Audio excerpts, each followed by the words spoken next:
Today I want to talk to you about reflection and lessons that were learned along the way. There's always a level of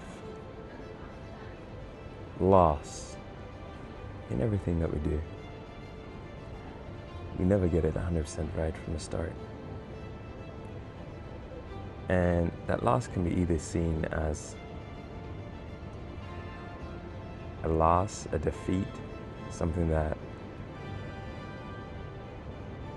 you now shy away from, or it could be a lesson that you learned, which you did pay a certain price for.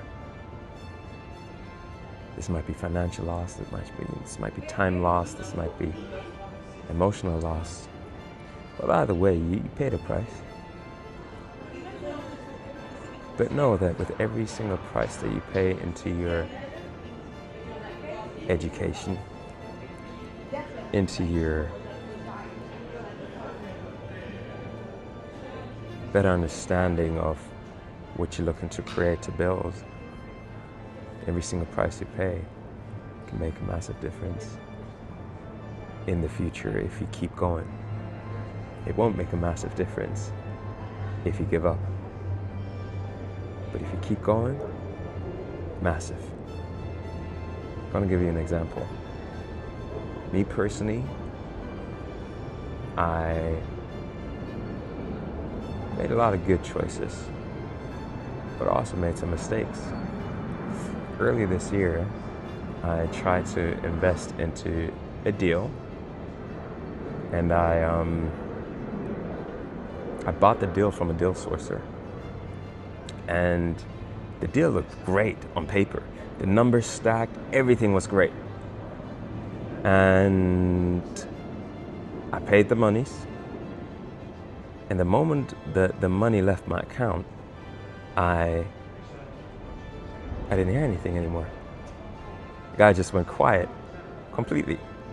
Now, I already paid him a sourcing fee, did the contracts and everything.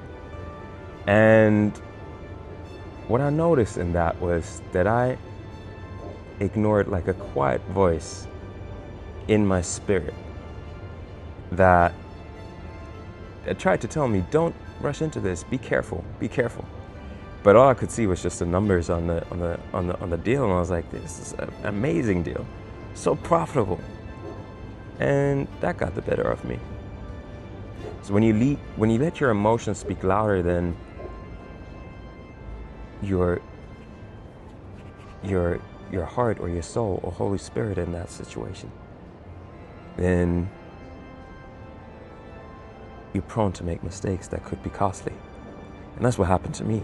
Now, thankfully, I did get all my money back. With the bank refunded me because, I could prove that I got scammed. God forbid. But I did learn a very valuable lesson from that. The pain of losing that money temporarily, it taught me that in the future, I'm going to do a lot more due diligence with the people that I'm going to be working with. All right? So ultimately speaking, whenever you buy from a deal sourcer, you want to make sure that they have all their registrations in place. I didn't even ask for any of that. So, I want to be vulnerable in this because at the end of the day, this is how you are also going to learn. Right? Now, granted, you might be involved in mentorship and education where your mentor can help you stay away from those kind of things, right? But this was during the holiday. I didn't speak to my mentor, and that was the price I paid. So, end of the day, I just want you to think about some of the mistakes you might have made and not look at them as a defeat, but look at them as a lesson. Because at the end of the day, the moment you switch that mindset, because I could have stood there and be like, oh, me, poor me, I'm never going to invest in property again. That would be foolish. Because I made a lot of money from property. And I will make even more money from property because I'll just keep going. And there is always going to be setbacks. But that's just part of the journey. So I want to encourage people with this. And I know this lesson is a little bit longer, this session here. But I really want to make sure that you get the point on this because this can make a massive difference. All right?